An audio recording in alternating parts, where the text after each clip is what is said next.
Hey, welcome into the Stink Truth Podcast. Mark Schlereth alongside Mike Evans. It's the leftover podcast from my game yesterday between the Washington Commanders and the Miami Dolphins, live from Washington, D.C., the nation's capital, at the Salamander Hotel. I highly suggest you swing on by. Great food, great drinks, and a unbelievable room. So, by the way, at this hotel, the last 2 days, everybody they're hosting the Kennedy Awards from the Kennedy Center. Oh yeah. So I saw Barry Gibb, from the the Bee Gees, not the BG Brothers, but the Bee Gees, the Gibb brothers, the Bee Gees. So he's staying alive, which is good. Good to hear. Good. And then who else was here? Queen Latifah was here. I did not see her, but we heard that she was here. Billy Crystal, who was honored Lifetime Achievement Award. Apparently, I think he was here. We saw Herbie Hancock, right? Not to be confused with John Hancock. Herbie Hancock actually signed the Declaration of Independence. Who else did we see? Other famous people that I know are famous, but I don't know who they are because I don't really pay attention to pop culture. So that was cool. So anyhow, that is where I'm at. But we got that Washington Miami game, and Miami just absolutely opened a can of whoop ass on Washington.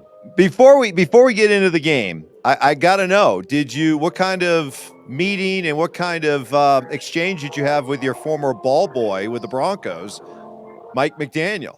Yeah, it was good, man. He's a very thoughtful. He takes his time. We met, gosh, we were in there for 30 some odd minutes, 35, 40 minutes.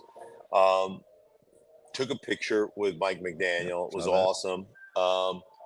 But just really a lot of football philosophy, but also just a lot of kind of life philosophy. And the cool thing to see kind of where he's ended up, obviously, I remember, like, I had no idea. I did a bunch of San Francisco games when he was coaching there.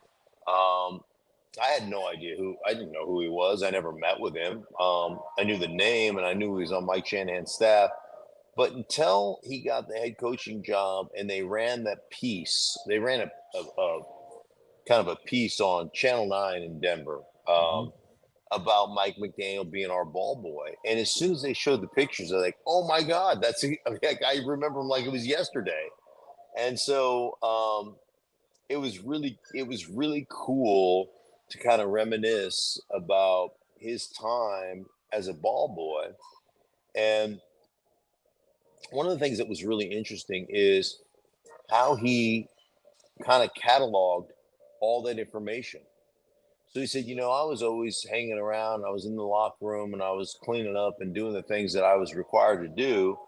But he goes, I always heard players talking about kind of coaches and practice and plays and all this stuff. And he goes, I was just a fly on the wall. They didn't care about me. So I got the real insight into how players felt about certain things. And he goes, and I just kind of filed that away and documented that if I ever get this chance to get where he's at, because that was his desire, I'm going to remember all this stuff that I heard as kind of this fly on the wall. And go ahead, Mike. Well, I'm just kind of curious because you talked about really getting a chance to talk philosophy as a coach, life. You talk to a lot of coaches. This guy just feels like something different than what we're accustomed to seeing as football fans. So what stands out about the way he views things that stood out to you? Yeah, well, one, he's just genuinely authentic. Like, he is, he embraces his nerdiness. It's kind of who he is. He's all about it. But he's a very thoughtful, like, here's how we're going to exploit a certain aspect of the game. This is the way we're going to attack a certain aspect of the game. Very thorough, very smart that way. But I tell you, I think the thing about watching them, Mike, is One, they're the most outside the number football team I've ever watched play. They are the closest thing to a video game that you will watch play football. They're like a Madden video game. Yeah. But that said, that is kind of a backdrop, and all that speed that you have to account for. What what people don't really recognize is they will beat you. They'll beat you down. They are a big, physical, athletic football team. And so you get so enamored with getting to the edge and stopping them and taking away their speed that they'll hit you downhill and they'll just beat you up. I mean, they just have the ability. At one point, they've got the game in hand. They get into 4-minute offense with, I don't know what it was, 11 minutes left, and they ran the ball 11 straight times to score, or 11 or 12 straight times, just bam, bam, bam, outside, inside, outside, inside, ball handling stuff. And they're the number 2 team in the National Football League as far as shifts and motions, right behind San Francisco. So almost 80% of their plays, they're going to shift, they're going to motion, they're going to just try to gain 2 or 3 feet, maybe 8 inches of real estate on you to create an angle, and they're going to snap the ball and they're going to beat you to that point. So they do a great job with all that stuff. But I think, like, going back to Mike McDaniel as part of the Broncos in 97 and 98, winning back-to-back championships, one of the things he mentioned to me was our group up front and how it always impressed upon him, you want to win championships, you have to have a dominant offensive line. You have to dominate the trenches.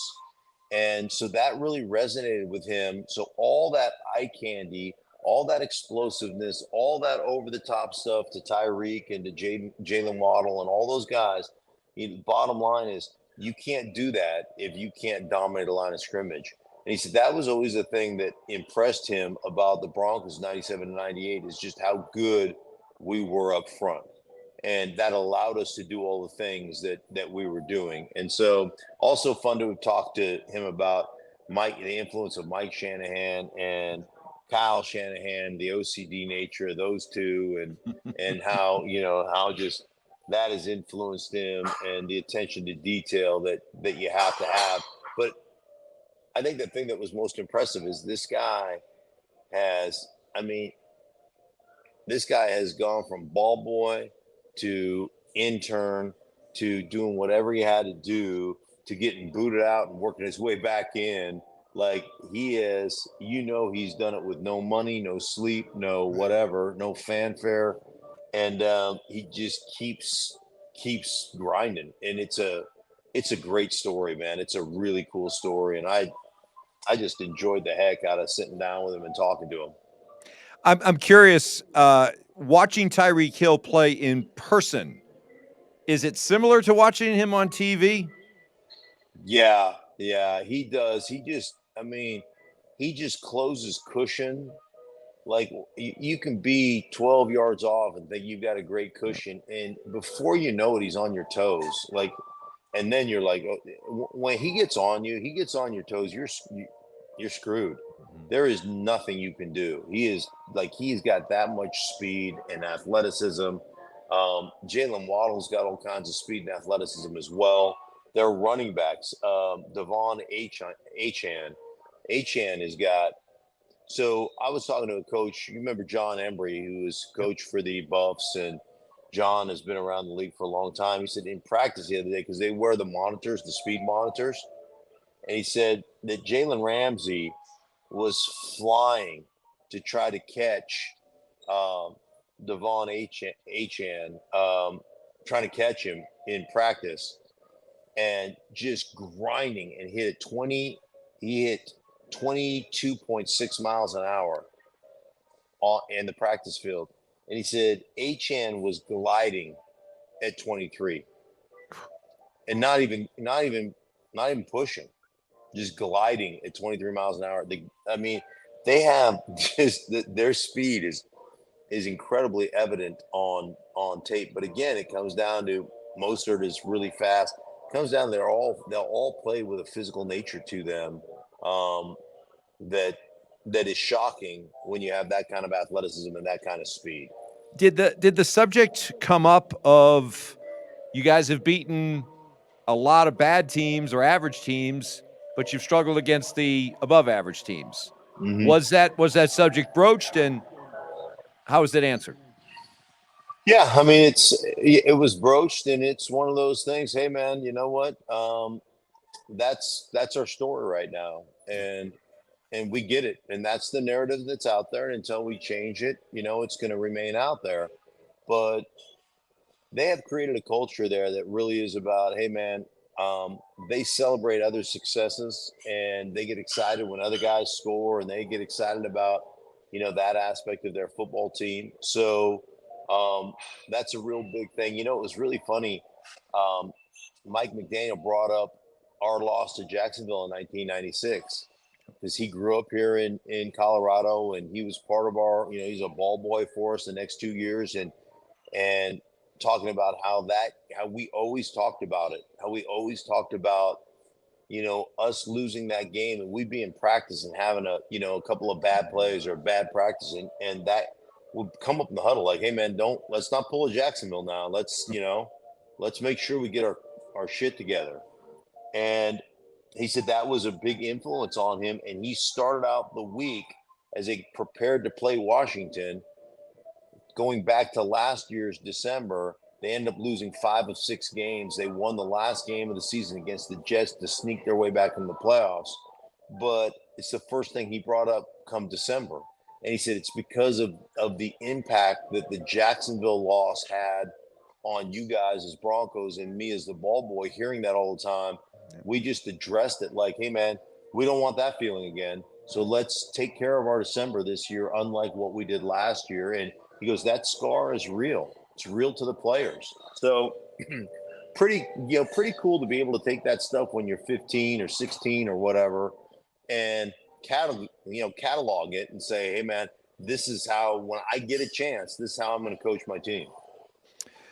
Tua, just curious to hear what that conversation, that time spent with him was like. Um, One of the most enjoyable production meetings I've ever been a part of. Mm. You talk about just really honest, vulnerable, um, playing with great confidence. Um, has really become one of the best anticipatory throwers in football. Just throwing it to a window, um, and trusting that his guys are going to be there. Just a couple takeaways that I think are very interesting. I mentioned one of them on the broadcast. One of them, I probably mentioned both of them in the broadcast, but said when Mike McDaniel came in, he put a cut up tape of all of Tua's great throws, and not only showed them to Tua, but showed them to the team, because Tua had lost some confidence in his first 2 years in the NFL.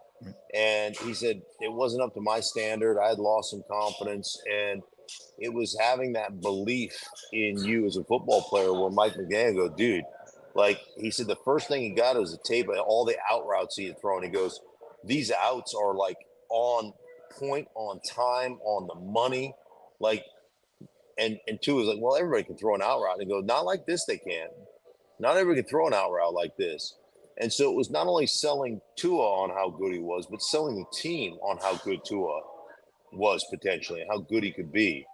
Um, and it's amazing what happens to you as a player or what happens to you as a person if you just have somebody that believes in you, right? And really believes in you, how powerful that is.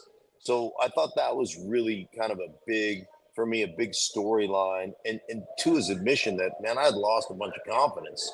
And Mike McDaniel really helped me kind of garner that confidence again. The other thing I thought was really interesting, and I've never heard anybody talk about this. So I asked him about adjusting the timing of his throws based upon having Jalen Waddle and Tyreek Hill, two of the fastest guys on the planet, on his football team. And he said he has really sped up his drops to match those guys' speed. So the timing of a route combination is faster when Tyreek is running it or when Jalen Waddle is running it than when everybody else is. So he goes, I actually sped my footwork up to, we're running curl flat, we're running double slants, we're running, whatever it is slant drag, whatever we're running. I've sped my feet up on my drops to match those two. And then he said, now if my primary is a different target, if it's River Craycraft or if it's Jeff Wilson or if it's Cedric Wilson or if it's Chase Claypool, then I slow my feet down accordingly based on those guys running routes. So I found that fascinating. Like, man, I speed my feet up when I'm throwing to Tyreek Hill because he's out of his break so dang quickly that I have to speed up. So I've made that the standard, and then I adjust everybody else. Washington. Is it just? Are we watching the final death throes of this franchise under Ron Rivera? Is it? Did you being around? Did you just get the feeling like this thing is just spiraling? It not so much spiraling, Mike, but it like when I was there early in the season, man, there was some energy to the practice and and there was some belief that we could go somewhere. And obviously this time it didn't feel that same way. There's a lot of things that I disagree with, and I really like Eric Bieniemy. There's a lot of things that I would disagree with as a football player, based upon that offense. The fact that they throw the ball almost 70% of the time. They lead the league in throwing it with a young quarterback. I don't agree with that. I don't believe in that. Some of it's personnel wise. Every tight end they have is 6'5" and 250 pounds and really can't block. So like every guy is built the same. It's this cookie cutter, and I don't mind guys being built the same, but I would like them to have different skill sets, right? I'd like to have some versatility in that.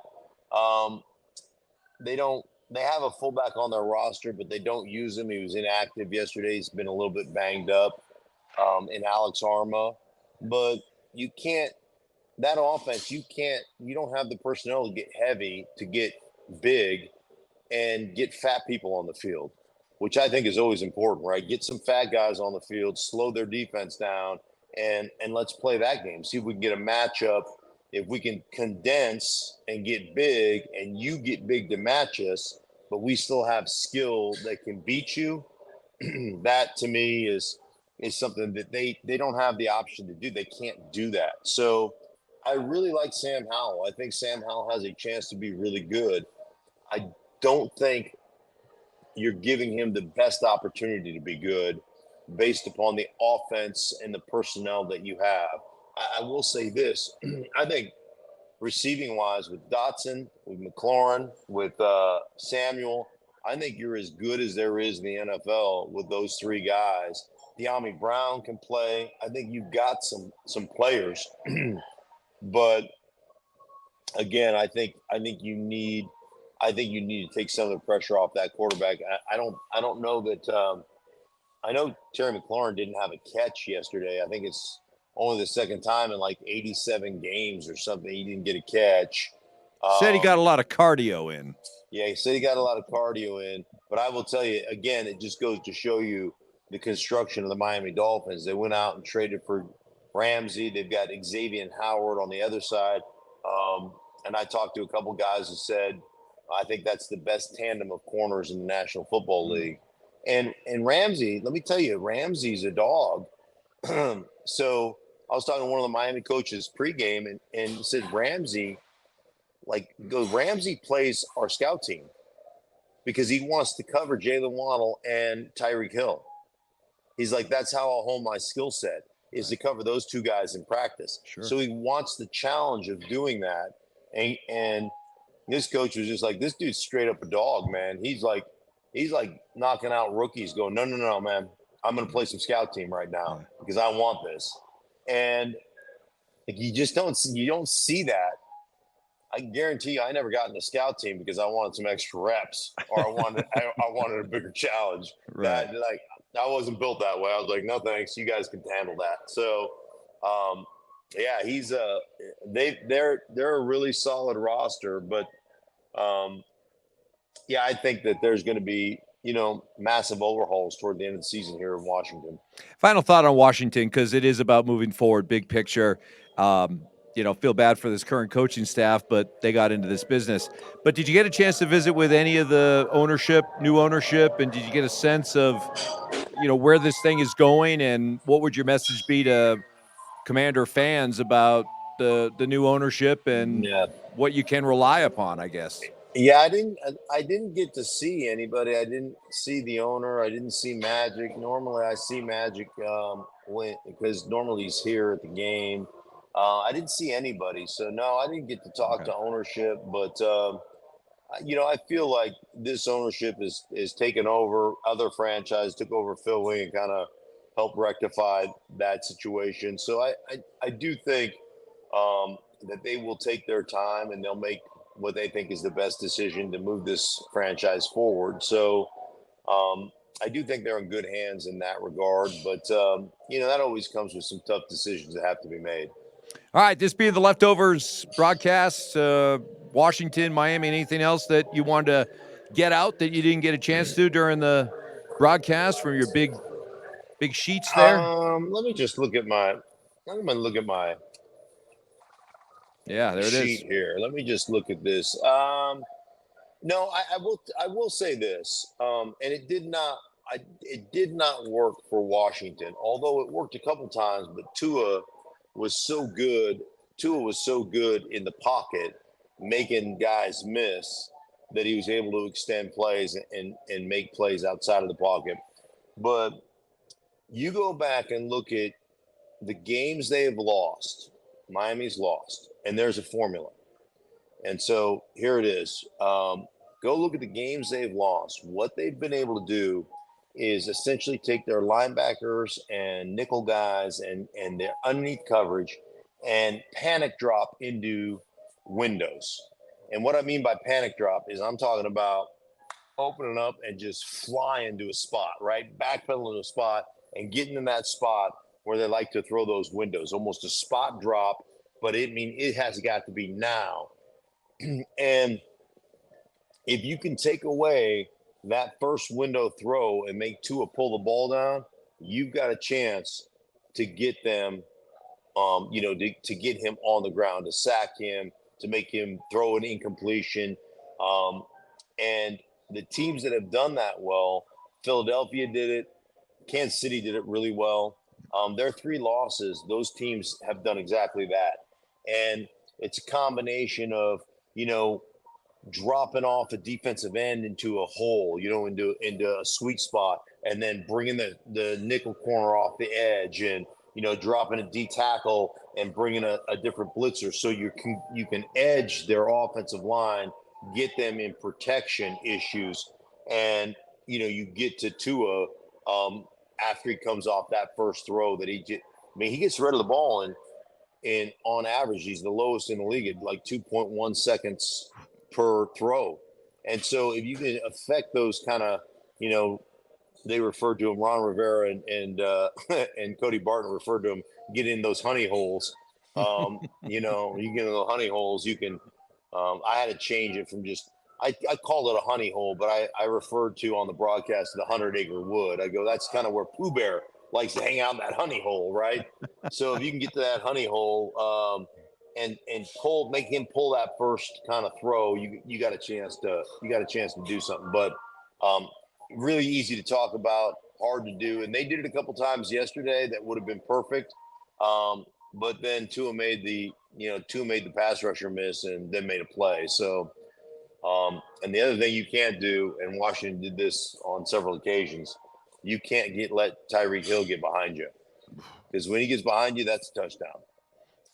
So anyhow, Well, I want to congratulate you on today's podcast, because with the piano playing in the background, definitely the classiest podcast we've ever yes, done. So yeah. I like the touch. Nice touch. Nice Mm. touch. Make sure everybody involved in the Stinky Truth, we thank you so much. Thank you for watching. If you enjoyed the video, please make sure you don't forget to give us a thumbs up, subscribe to our channel for more content just like this. If you want to see more of our videos, you can also be sure to check out our playlist. Let us know exactly what you think in the comments below. We appreciate you guys so much for being a part of that. Don't forget to follow us on social media to stay up to date on our latest updates. Links are in the description. Thanks again for watching, and we'll see you in the next video.